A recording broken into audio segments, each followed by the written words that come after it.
Hello friends, മഴദൂരം മുംബൈയിലേക്ക് എല്ലാവർക്കും സ്വാഗതം. ബാലചന്ദ്രൻ അലീനെ വിട്ടിട്ട് തിരിച്ചു പോകുമ്പോൾ അലീനെ ചോദിക്കുകയാണ്, അച്ഛൻ തിരിച്ചു പോകുമ്പോൾ ഒറ്റയ്ക്കല്ലേ ഉള്ളൂന്ന്. ആ, അങ്ങനെ പറഞ്ഞാൽ മോളെ, ഞാനെന്നും ഒറ്റയ്ക്ക് തന്നെയല്ലേ. കൂടെ നിൽക്കാൻ ആരാ ഉള്ളത്? കൂടെ നിൽക്കുന്നവർ എന്ന് പറയുമ്പോൾ കൂടെ തന്നെ ഉണ്ടാവണം, അതാണ് വേണ്ടത് എന്ന് അലീനയെ വെച്ച് പറയുകയാണ് കേട്ടോ. അപ്പോൾ അലീന പെട്ടെന്ന് സങ്കടം കൊണ്ട് പറയാണ്, ഞാനെപ്പോഴും അച്ഛൻ്റെ കൂടെ നിന്നിട്ടല്ലേ അച്ഛാ ഉള്ളൂ. അത് ശരിയാ. നീ അല്ലെങ്കിൽ തന്നെ എന്നാ വന്നത്? എത്ര ദിവസം? ഞാൻ ഈ ഭൂമിയിൽ വന്നിട്ട് 50 വർഷമായി. അന്ന് മുതലുള്ള കാര്യമാണ് ഞാനിപ്പോൾ പറയുന്നത്. അപ്പോൾ അലീനയുടെ കണ്ണങ്ങ് നിറഞ്ഞു കേട്ടോ. ഇതൊക്കെ ഇവരുടെ സംസാരം കേട്ട് സ്റ്റാൻലി അങ്ങോട്ട് വരുന്നുണ്ട്. സ്റ്റാൻലി ഒന്ന് ചുമച്ചിട്ടാണ് വരുന്നത്. എന്നിട്ട് പെട്ടെന്ന് തന്നെ ബാലേന്ദ്രൻ സ്റ്റാൻലിയുടെ അടുത്തേക്ക് പറയണം, മിസ്റ്റർ സ്റ്റാൻലി, ഞാനിനി നിൽക്കുന്നില്ല, പോകുന്നു. എൻ്റെ കടമയെല്ലാം ഞാൻ നിറവേറ്റി കഴിഞ്ഞു. പിന്നെ നിങ്ങൾക്ക് ഈസിയായിട്ട് ഒരു മകളെ ലഭിച്ചു. പക്ഷേ എനിക്കോ അവളെ ഇവിടെ എത്തിക്കാനായിട്ട് ഞാൻ മാനസികമായിട്ടും ശാരീരികമായിട്ടും ഒരുപാട് വേദന ഞാൻ അനുഭവിച്ചിട്ടുണ്ട്. പക്ഷേ നിങ്ങൾക്ക് കാര്യമായിട്ടുള്ള ബുദ്ധിമുട്ടൊന്നും ഉണ്ടായില്ല. എല്ലാ കാര്യങ്ങളും ഇവൾക്കറിയാമല്ലോ അല്ലേ അലീന? അലീനയ്ക്ക് സങ്കടം സഹിക്കാനാവുന്നില്ല, പൊട്ടിപ്പോവാണ്. എൻ്റെ ഊന്നുവടിയാണ് ഞാൻ നിങ്ങൾക്ക് തന്നിട്ട് പോകുന്നത് എന്ന് ബാലേന്ദ്രൻ വീണ്ടും പറയാം. ഇനിയിപ്പോൾ ഞാൻ എവിടെ വീഴുമെന്ന് എനിക്കറിയത്തില്ല. സങ്കടവും ബാലേന്ദ്രൻ ഇടയ്ക്കിടയ്ക്ക് പിടിക്കാൻ, പോട്ടെ ഞാൻ ഇനി പോവാ എന്നും പറഞ്ഞ് നിൽക്കുമ്പോൾ സ്റ്റാൻലി പതിയെ അടുത്തേക്ക് വന്നിട്ട് ആ കൈകൾ എടുത്തു വച്ചിട്ട് പറയുന്നുണ്ട്, നിങ്ങളെ എനിക്ക് നന്നായിട്ട് മനസ്സിലാക്കാൻ പറ്റും. അതുകൊണ്ടാണ് ഞാൻ നേരത്തെ പറഞ്ഞത്, നിങ്ങളാണ് ഇവളുടെ ശരിക്കുള്ള അച്ഛനും മകളുമാണ്, ഞാനല്ല. ഞാൻ വെറും ഒരു കെയർ ടേക്കർ മാത്രമാണ്. അപ്പോൾ ബാലേന്ദ്രനെ കൈ വിട്ടിട്ട് പോട്ടെ മോളെ എന്നും പറഞ്ഞിട്ട് പുറത്തേക്ക് ഇറങ്ങുന്നുണ്ടോ. തൊട്ട് പിറകെ നമ്മുടെ അലീനയും ചെല്ലുവാണ്. അലീനയ്ക്ക് താങ്ങാനാവാത്ത വിഷമമുണ്ട് കേട്ടോ. അപ്പോൾ സ്റ്റാൻലി പുറകിലുണ്ട്. വീണ്ടും ഇറങ്ങുന്നതിന് മുമ്പേ ഒന്നും കൂടെ ബാലേന്ദ്രൻ പറയാണ്, ഞാൻ ഒരു തവണ പറഞ്ഞതാണ്, എന്നാലും ഞാൻ ഒന്നും കൂടെ പറയാം. ഇവളൊരു ഭാരമായിട്ടോ ശല്യമായിട്ടോ നിങ്ങൾക്ക് തോന്നിയിട്ടുണ്ടെങ്കിൽ ആ നിമിഷം ഒരു മിസ് കോൾ മാത്രം മതി, അപ്പോൾ ഞാനിവിടെ എത്തിക്കും. ഞാനിവളെ കൊണ്ടുപോയേക്കാം. പറഞ്ഞിട്ടല്ലോ, അവളെ ഒരു തരത്തിൽ വിഷമിപ്പിക്കരുത് എന്നൊന്നും കൂടെ പറഞ്ഞിട്ടാണ് ബാലചന്ദ്രൻ അവിടെ നിന്ന് ഇറങ്ങണം കേട്ടോ. കാറിൻ്റെയൊക്കെ അടുത്തേക്ക് ചെന്നിട്ട് ഡിക്കി തുറന്നിട്ട് പറഞ്ഞ, അലീന മോളെ സാധനങ്ങളൊക്കെ പറക്കിയെടുക്കുക, നിൻ്റെ പെട്ടിയൊക്കെ. അങ്ങനെ ഓരോന്നായിട്ട് എടുത്ത് കൊടുക്കാനുണ്ടോ. അലീന അതെല്ലാം കൊണ്ട് ആ മുറ്റത്തേക്ക് വയ്ക്കുവാണ്. എന്നിട്ടാണെങ്കിലും നമ്മുടെ സ്റ്റാൻലി അവിടെ നിന്ന് ഇതെല്ലാം നോക്കി കാണുന്നുണ്ട് കേട്ടോ. അലീനയ്ക്ക് താങ്ങാനാവാത്ത വിഷമവും. അപ്പോൾ ബാലചന്ദ്രനാണെങ്കിൽ എല്ലാം എടുത്ത് കൊടുത്തതിന് ശേഷം അലീന അടുത്തേക്ക് വിളിച്ചിട്ട്, അപ്പോൾ അലീന പറയാണ്, അച്ഛാ എന്ന് വിളിക്കാണ് കേട്ടോ. അപ്പോൾ ബാലേന്ദ്രൻ ചോദിക്കുന്നുണ്ട്, മോളെ ഇനി ഇതിനകത്തൊന്നും എടുക്കാനില്ലല്ലോ അല്ലേ? ഒന്നുമില്ല. ഇപ്പം മുതൽ നീ ഈ വീട്ടിലെ അംഗമാണ്. നിന്നോട് ഞാനൊന്നും പറയേണ്ട യാതൊരു ആവശ്യവുമില്ല. നിനക്കെല്ലാം അറിയാം. ഈ വീട്ടിലെ ആൾക്കാർ നിൻ്റെ സ്വന്തം ആൾക്കാരെ പോലെ തന്നെ നീ കണ്ട് ജീവിക്കുമെന്ന് എനിക്കറിയാം. എന്നെക്കാളും കൂടുതൽ നിനക്ക് എന്നോടായിരിക്കും കൂടുതൽ കാര്യങ്ങൾ പറയാനുള്ളത്, അല്ലേ അലീന? ഇല്ല അച്ഛാ, ഇല്ല, എനിക്കൊന്നും പറയാനില്ല. അച്ഛന് ശരിയാണെന്ന് തോന്നുന്ന എന്തും അച്ഛന് ചെയ്യാം. അച്ഛന് സപ്പോർട്ട് ചെയ്യാൻ അവിടെ 3 മക്കളുണ്ടല്ലേ, അവരുടെ ശരിയും കൂടെ നോക്കിക്കണേ അച്ഛാ എന്നും പറയാം. ബാലേന്ദ്രൻ തലയാട്ടമാണ്. ശരി. പിന്നെ സത്യം പറഞ്ഞാൽ എനിക്ക് അച്ഛ ആരും ഇല്ലാണ്ടായത്.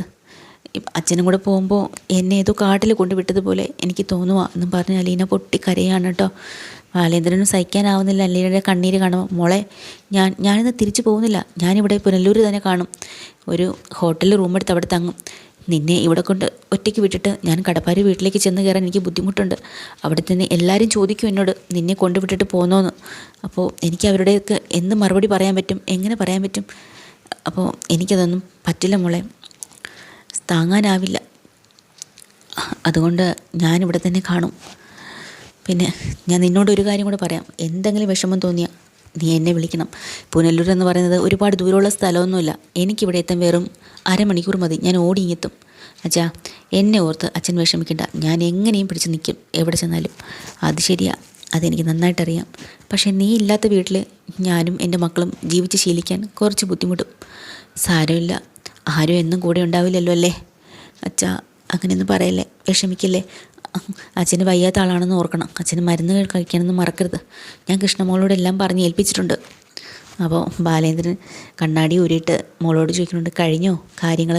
കഴിഞ്ഞില്ല അച്ഛാ, ഇനിയും എനിക്ക് എന്തൊക്കെയോ പറയണമെന്നുണ്ട്, പക്ഷേ ഒന്നും വരുന്നില്ല. മോളെ, ഇവിടെ ജീവിക്കുമ്പോൾ ഇവിടുത്തെ ആളായിട്ട് തന്നെ, ഈ കുടുംബത്തിലെ അംഗത്തെ പോലെ തന്നെ നീ ജീവിച്ചോളണം കേട്ടോ. പിന്നെ ഇത് അത്രമാത്രമേ എനിക്ക് നിന്നോട് പറയാനുള്ളൂ. ഞാൻ പോട്ടെ മോളെ, ഇനി ഞാൻ നിൽക്കുന്നില്ല.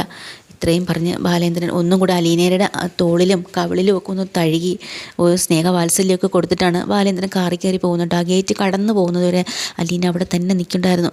ബാലേന്ദ്രനും ആ കടന്നു പോകുന്ന ഒരു ഗ്ലാസ്സിൽ കൂടെ അലീനയെ നോക്കി അങ്ങനെ നിൽക്കുക, വണ്ടിയിൽ ഓടി പോവാട്ടും. അലീന അവിടെ നിൽക്കുന്നത് നോക്കിയിട്ടും തിരിച്ച് സ്റ്റാൻലി അടുത്തേക്ക് വരുവാണ്. ആ സമയത്ത് അലീന അവിടുന്ന് പെട്ടികളെല്ലാം എടുത്ത് വെക്കാനായിട്ട് പോകുമ്പോൾ ആൻ്റപ്പനെ വിളിക്കുക കേട്ടോ. ആൻ്റപ്പാ ഇങ്ങോട്ട് വന്നേ, നിന്നോടല്ലേ പറഞ്ഞേ ഇതൊക്കെ എടുത്ത് അകത്തേക്ക് വെക്കാൻ. വേണ്ട, ആരും എടുത്ത് വെക്കണ്ട, എനിക്ക് ഇതെടുക്കാനുള്ള ഭാരം മാത്രമേ ഉള്ളൂ, ഞാൻ തന്നെ എടുത്തുകൊണ്ട് വെച്ചോളാം. അങ്ങനെ അലീന തന്നെയാണ് അതെല്ലാം എടുത്തുകൊണ്ട് പോകുന്നത് കേട്ടോ. ആൻ്റപ്പാ മുറി കാണിച്ചു കൊടുക്കുക. ഏത് മുറി? നിന്നോട് ഞാൻ പറഞ്ഞില്ലേ മുറി ഒരുക്കിയിടണമെന്ന്. ഓ അതോ, ഞാൻ കാണിച്ചു കൊടുക്കാം. ഒന്നും അറിഞ്ഞും കണ്ടും ചെയ്യരുത് കേട്ടോ, എൻ്റെ ഓർഡർ കിട്ടണത് വരെ നീ കാത്തു നിന്നോണം എന്ന് പറഞ്ഞ് ആൻ്റപ്പന് വഴക്ക് കൊടുക്കുകയാണ്. അങ്ങനെ അവിടുന്ന് നേരെ അലീന അതും കൊണ്ട് പോകുമ്പോൾ വീണ്ടും ഇത് അവരെടുക്കുമായിരുന്നല്ലോ, നീ ഈ ഭാരം ചുമക്കുന്ന എന്തിനാന്ന് ചോദിക്കുകയാണ് അലീനയോട്. ഇതിലും വലിയ എത്രയോ ഭാരം ഞാൻ ചുമന്നിട്ടുണ്ട്, അതിലും വലുതൊന്നുമല്ല ഇത് എന്നൊരു കുത്തുവാക്ക് പറഞ്ഞിട്ടാണ് അലീന ചെല്ലുന്നത് കേട്ടോ. അങ്ങനെ അലീനയ്ക്ക് റൂം കാണിച്ചു കൊടുക്കുക. റൂമിലേക്ക് കയറി വന്ന അലീന അത്ഭുതപ്പെട്ടു പോവാണ്. ഇത്രയും വലിയൊരു മുറി. അപ്പോൾ ആൻ്റപ്പനോട് പറയാം, എനിക്ക് ഇത്രയും വലിയൊരു മുറിയൊന്നും വേണ്ട, ചെറിയൊരു മുറി മതി. പിന്നെ സാധനങ്ങൾക്ക് അടുക്കി വെക്കാനായിട്ടൊരു ഷെൽഫും. ആ ഷെൽഫൊക്കെ ഇവിടെയുണ്ട്. ഇനിയിപ്പോൾ ഇതിനേക്കാളും ചെറിയ മുറിയൊന്നും ഈ വീട്ടിലില്ല, ഇതിനേക്കാളും വലിയ മുറികൾ മാത്രമേ ഇവിടെയുള്ളൂ. നല്ല സൗകര്യമുള്ള മുറിയല്ലേ, മോൾ ഇവിടെ ഇരുന്നോ കിടന്നോ എന്നൊക്കെ പറയാട്ടോ. കയറി വരുമ്പോൾ തന്നെ മേം സാബെന്നാണ് വിളിക്കുന്നത് ഇവർ. കാരണം റിട്ടയർഡ് കേണൽ ഓഫീസറുടെ മകളെന്ന് പറയുമ്പോൾ അത്രയും വാല്യൂ ഉണ്ടല്ലോ. പക്ഷേ അലീന അത് സമ്മതിക്കുന്നില്ല കേട്ടോ. അലീന പറയുകയാണ്, എന്നെ അങ്ങനെയൊന്നും വിളിക്കണ്ട, എൻ്റെ പേര് അലീനയാണ്, അങ്ങനെ തന്നെ വിളിച്ചാൽ മതിയെന്ന്. അങ്ങനെയൊക്കെ നിൽക്കുന്ന സമയത്ത് അവിടുത്തെ പട്ടിക്കുട്ടന്മാർ ഓടി വരുവാണ്. അലീനയുടെ കാലിൽ വന്ന് നക്കുകയും കിടക്കുകയും ഒക്കെ ചെയ്യുന്ന ഭയങ്കര സ്നേഹത്തോടെ. അപ്പോൾ അലീന അവരെ നോക്കിയിട്ട് പറയാണ്, നിങ്ങളൊക്കെ എവിടെയാണ് മക്കളെ കിടക്കുന്നത്, എനിക്ക് അവിടെ തന്നെ ഒരു സ്ഥലം തന്നാൽ മതി എന്ന് പറയുക. അത് കേട്ടുകൊണ്ടാണ് കേണൽ വരുന്നത്. എന്നിട്ട് പട്ടികൾക്ക് നിർദ്ദേശം കൊടുക്കുക, മേലിൽ ഇതിനകത്ത് നിങ്ങളാരും കയറി പോകരുത് കേട്ടല്ലോ. അത് കേൾക്കണതും ഇവരിറങ്ങി അങ്ങ് പോവുകയാണ് കേട്ടോ. കയറി വന്നിട്ട് അലീനയോട് പറയണം, മോളെ ഇതാണ് ഇനി മുതൽ നിൻ്റെ ലോകം, നിൻ്റെ മുറി. പിന്നെ നിനക്ക് എന്തൊക്കെയാണ് വേണ്ടത്, ഡ്രസ്സുകൾ, കോസ്മെറ്റിക്സ് ഇതെല്ലാം ലിസ്റ്റ് എഴുതി തന്നോളൂ, എല്ലാം പുതിയത് വാങ്ങാം. അതിൻ്റെ എല്ലാം വാങ്ങിച്ചിവിടെ വെക്കണം കേട്ടല്ലോ.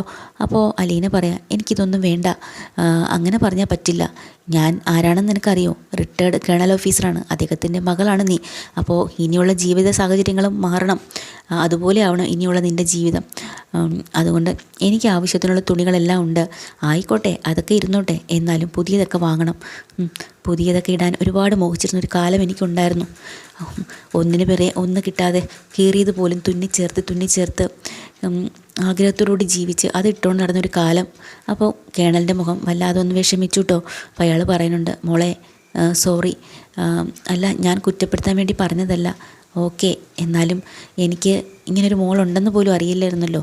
അതുമാത്രമല്ല ഈ മോൾക്ക് ഇത്രയും വയസ്സായെന്നോ, നീ എവിടെയാണെന്നോ, നീ എങ്ങനെയാണ് ജീവിക്കുന്നതെന്നോ ഒന്നും എനിക്കറിയില്ലായിരുന്നു.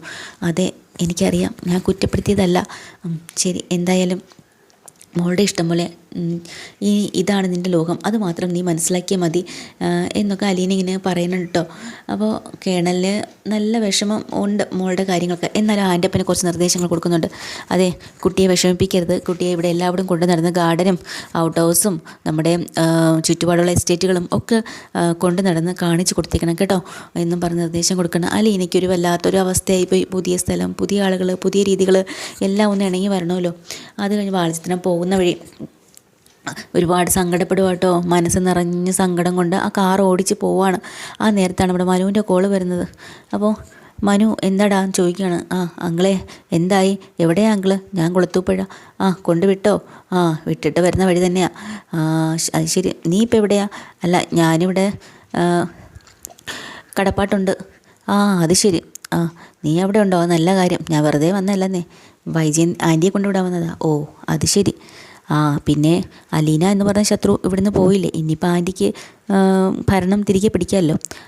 അപ്പം ജയിച്ച് കയറാമെന്നാണ് അവളുടെ വിചാരം അല്ലേ. പക്ഷേ ഇനിയാണ് അവൾ തോറ്റ് തുന്നം പാടാൻ പോകുന്നതെന്ന് അവൾ അറിയുന്നില്ലല്ലോ എന്നൊക്കെ ഇങ്ങനെ ബാലേന്ദ്രൻ പറയാം. അപ്പം മനു ചോദിക്കുന്നുണ്ട്, അവിടെ എത്തിയിട്ട് എന്തായെങ്കിലേ? അലീനെ അവിടെ യഥാർത്ഥ അവകാശിയുടെ കയ്യിൽ തന്നെ എത്തി. അവിടുമായിട്ട് എന്തായി, പരിചയമൊക്കെ ആയോ എന്നൊക്കെ ചോദിക്കുന്നുണ്ട് കേട്ടോ മനു.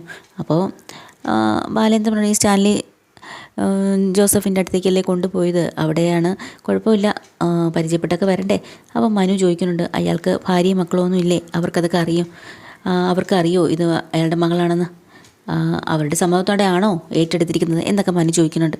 ബാലേന്ദ്രൻ പറഞ്ഞിട്ടുണ്ട് അതൊന്നും എനിക്കറിയില്ല, അതൊന്നും ഞാൻ അന്വേഷിച്ചില്ല, അതൊന്നും എനിക്കറിയേണ്ട ആവശ്യമില്ല. അവിടെയും പ്രശ്നങ്ങളുണ്ടാവാൻ സാധ്യതയില്ല അങ്കിളെ. ഉണ്ടാവും, അതൊക്കെ അവൾ തന്നെ സോൾവ് ചെയ്തോളും, അവൾക്ക് അതിനുള്ള കഴിവൊക്കെ ഉണ്ട്. നമുക്ക് എടുത്താൽ പൊങ്ങാത്ത ഭാരം നമുക്ക് തന്നെ ഉണ്ട്, പിന്നെ കുളത്തുപുഴയുള്ള കാര്യം കൂടെ നമുക്കെടുത്ത് തലക്കേറ്റി വെക്കാൻ പറ്റുമോ മനു എന്നിങ്ങനെ അയാൾ ചോദിക്കണം കേട്ടോ. മനു ആണെങ്കിൽ ഇതൊക്കെ കേട്ടാൽ എന്തൊക്കെയായി ഞങ്ങൾ പറയണത്, ഇതൊക്കെ കേട്ട് നിൽക്കുകയാണ് ഇന്നത്തെ എപ്പിസോഡിൽ കേട്ടോ. ഡീറ്റെയിൽഡ് എപ്പിസോഡ് വീണ്ടും വരാം. ചാനൽ ഇഷ്ടമായ ലൈക്ക് ചെയ്യുക, സബ്സ്ക്രൈബ് ചെയ്യുക. Thank you.